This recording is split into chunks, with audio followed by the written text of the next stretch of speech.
This is The Drive with Mark Panatelli. Folks listening, do you like beer like I like beer?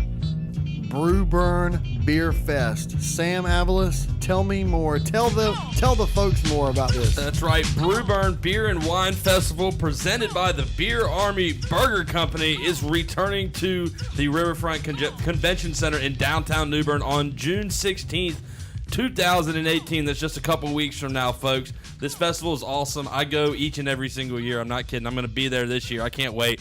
They will focus on 40-plus American craft microbreweries and wineries with over 100 beers and wines being offered.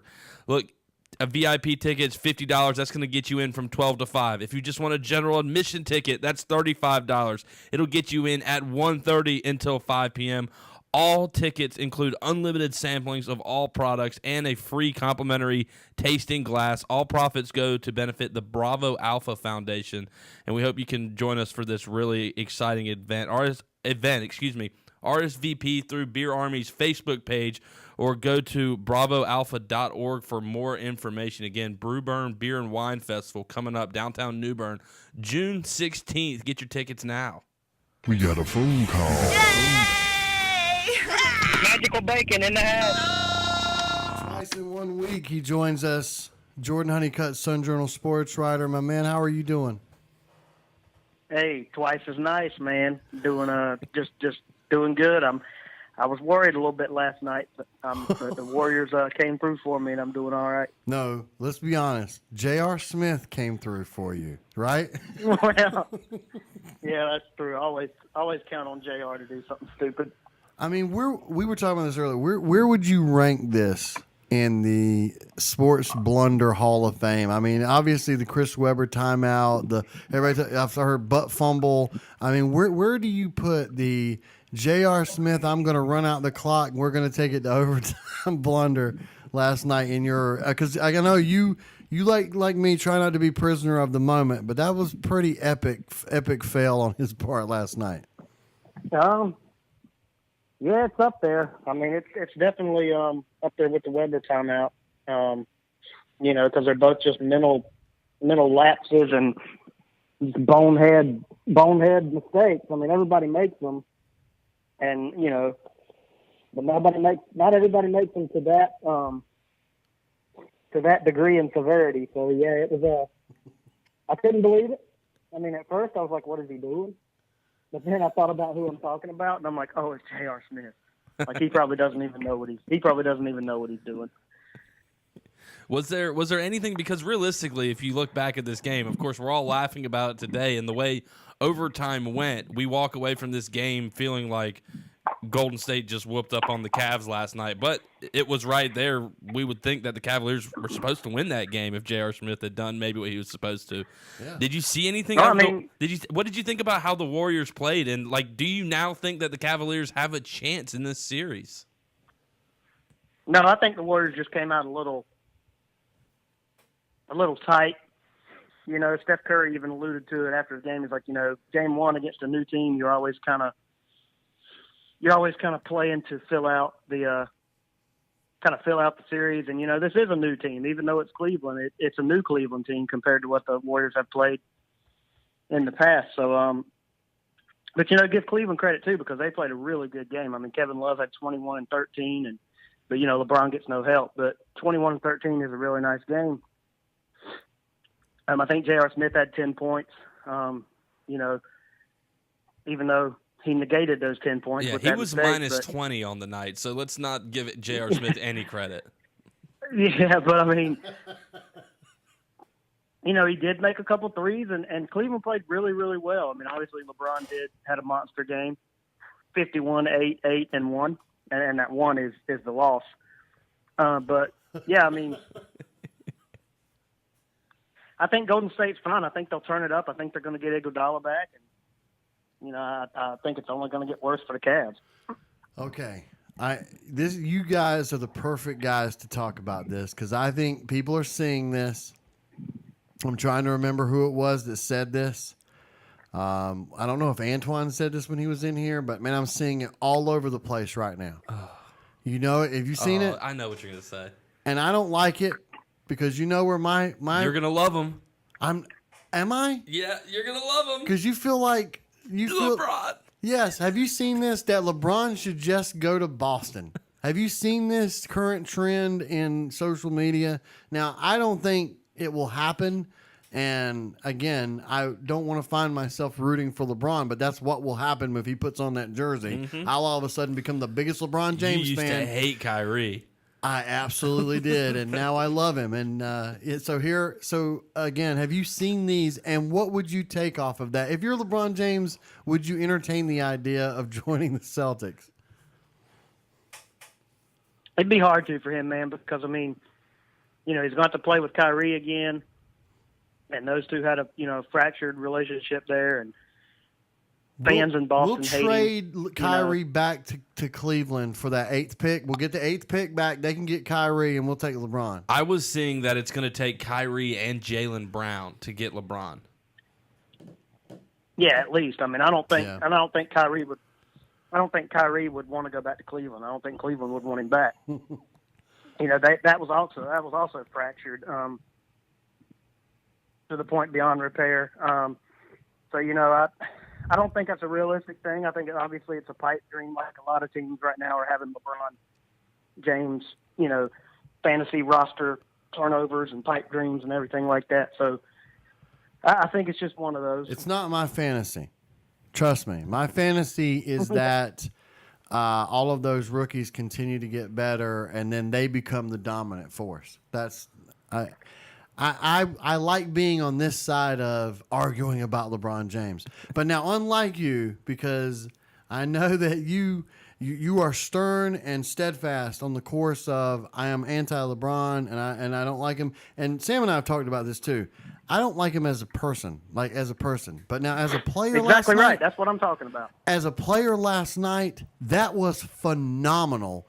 And his teammates lost that game. He played well enough. That was amazing. That was Michael Jordan-esque as I've ever seen him play, and he's done that from time to time. And let's face it, the surrounding cast deserves, and starting with J.R. Smith, I mean, first and foremost, they lost that game, a game that they should have won. Yeah, they did. But, you look at overtime, LeBron was 0 for 4 from the field in overtime. Didn't do anything to help his team in overtime. So you can't say he played perfect. He played great, yes. I agree with you. It was a phenomenal performance. I'm not taking away anything from his talent. I just don't like him as a person. Just like you, people are like, well, why do you not admit he's great? Why can't you appreciate great? He is great. I never said he wasn't. My dislike for him just comes from a personal, it's like a kid you went to high school. It's like the kid, if you've met somebody, it's like the kid you went to high school with that you're like, God, I can't stand that kid. And you never get over it. I mean, you always don't like that kid. So, I mean, that's what it is for me. But yeah, I mean, he gets a pass. He gets a pass too much for his, like I said last night, nobody's talking about this morning. He went 0 for 4 in overtime and scored 0 points when they should. That's winning time. I mean, and then obviously no one talks about his finals record now being 18-28 all time, and his obviously 3-5 final series record. So I mean, you can't be the greatest player of all time and continually lose. Yeah, Jordan, man, I'm such on your side with this, and I want to just do the LeBron hate thing, but what else can you ask from the man? Jordan Clarkson has not had a single assist in his last 93 minutes on the court. J.R. Smith, who's supposed to be, the third option? Again, -20 in the plus-minus box yesterday. And then that boneheaded mistake. LeBron had 51 points. Jordan, do you realize that there have been, with LeBron's 50-point performance last night, 6 times in the NBA Finals, somebody has scored 50 points or more? Last night was the first time that team that had that person lost. What else can LeBron James surprise, do, look who that person was. But how can you watch that game last night? How can you watch a minute of that game last night and say this has anything to do with LeBron? Because he didn't show up in the biggest time. He was invisible in overtime. I mean, it's just like, he could have taken that game over in overtime and said, all right, I'm going to score 60 and we're going to win. But he didn't. And it's just, what he did was great, but he could have been greater. That's the thing. Well, Do I think Michael do I think Michael or Kobe lose that game last night? Absolutely not. Michael would have stolen the ball from J.R. Smith, punching him all in midair, like same motion, like swipe the ball, punch his own teammate, and he would get off a game-winning shot. It was the most bizarre thing I've ever seen. But Jordan, you got to forgive at some point, right? Somebody once told me forgiveness is like letting someone go from prison, like being a warden and freeing someone from prison, only to realize that you were the one in prison the whole time. That's God's job, man, not mine. You know, that's you want forgiveness, you ask for it from somebody else. You know? Nice. If You're carrying it to the grave. I forgive a lot of petty stuff. You know, I move past. You know, if you say something that upsets me, I'll forgive that. But you know, there's a lot of stuff that can't be forgiven too. So I mean, that's a lot of times. You know, there's a lot of people in this world that I have them on a list. I have them on a mental list of if I'm driving on the highway and I see them broken down, I'm going to wave and keep driving. And, you know, LeBron James is on that list. LeBron James is on that list. Jordan, I'm going to tell you something that's really going to upset you right now because I've really, you know, Jordan, I've had it up to here with you this week when you bring up the word Kobe Bryant. All right, I'm sick and tired of hearing about Kobe Bryant, and I'm telling you, if Kobe Bryant was on this Cavaliers team, he would not have gotten past the first round against the Indiana Pacers. Oh, yeah, he would. I beg to differ. Not without Shaq. Oh man, I love this time of year. Do you think? But it was an entertaining game. You know, I was really impressed with how the Warriors, you know, came together in that moment. Obviously, the block charge call is what everybody was talking about, and I think it was 100% the right call. So I don't even talked about you know, that today. If Cleveland wants to blame anything, blame George Hill missing the free throw, and then obviously blame J.R. Smith, you know, crapping the bed there mentally. I mean, you want to blame something, blame those two things, not the block charge call. Yeah. Listen, I don't care where you land on that. The only thing I don't like about the block charge call is the fact that they reviewed it. I mean, if you're going to have the conviction to do it, because it's just tough. I can see what you're talking about. I mean, I think that call could go either way. I think if you lined up 100 officials, somewhere between 60 to 40, you're going to get some people call it a block, some people call it a charge. I'm just saying, you can't review that. Like, I thought it was a charge. They called a block, and I was like, well, that sucks. Yeah, I mean, but you can't review that. You can't change that. You can't. I hate putting it in a situation where at the end of it, you're giving the team that lost some sort of platform of the refs cost us the game.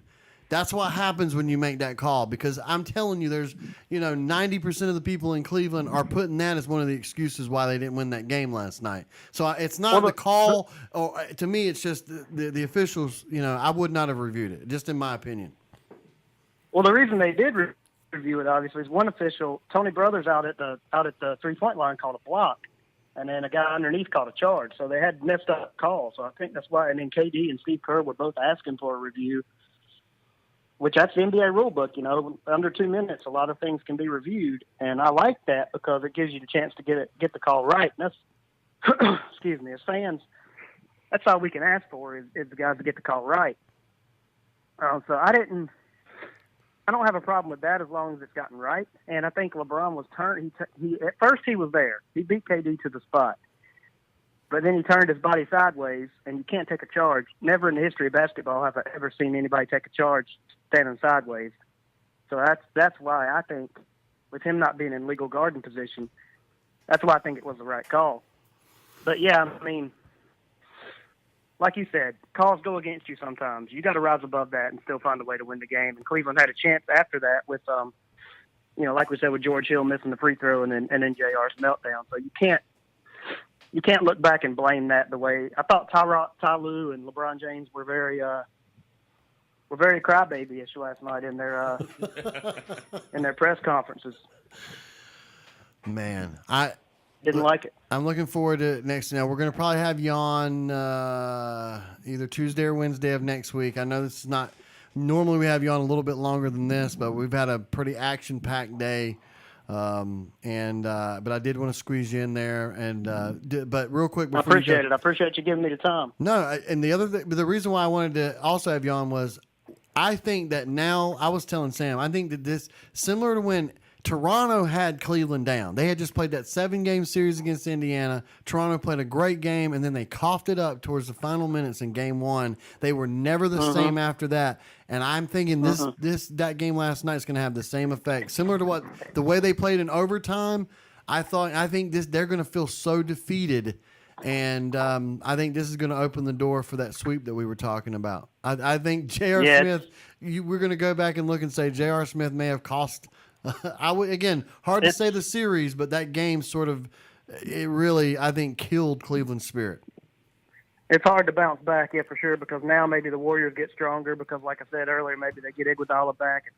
If you're Cleveland, maybe you lose Tristan Thompson for a suspension because he kind of – you could call that a punch if you wanted to. I mean, it's more of a shove the basketball in your face, but then he followed through and kind of connected with his hand to Draymond. So I don't know what the league's going to say on that. And then people were talking about Kevin Love leaving the bench. I think that's a silly. I don't think, Well, I don't think Tristan Thompson should have been ejected for the play that he got on before. I thought that was a little premature, the ejection. But again, not unless he said so. We don't know what he said.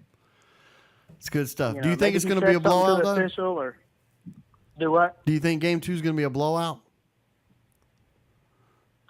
Yeah, I think it'll be a larger margin win for the Warriors, like a 10-15 maybe.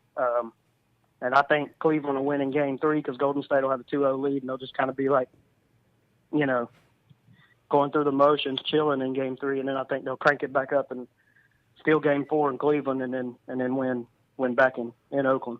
How big is the college baseball tournament to you this weekend? Not very, man. I just don't get into. As much as I love baseball, I can't get into college baseball because I wish they'd make them use wood bats. It's just a little, stickler thing. I just don't. They can't even hit it out of the park with the aluminum bat. Yeah, I can't stand making them use these deadened. If you're going to make them use these deadened bats, just make them use wood.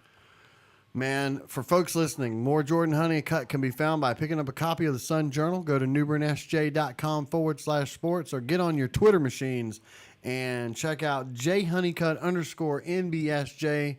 That's his handle, and we try to have him on here once a week, sometimes twice if the game's good like it was last night. So, Jordan, man, we really do appreciate it, and we'll talk to you next week. Absolutely, man. I always appreciate you guys, and always have a good time being on. We'll take another break. We'll come back. More to come.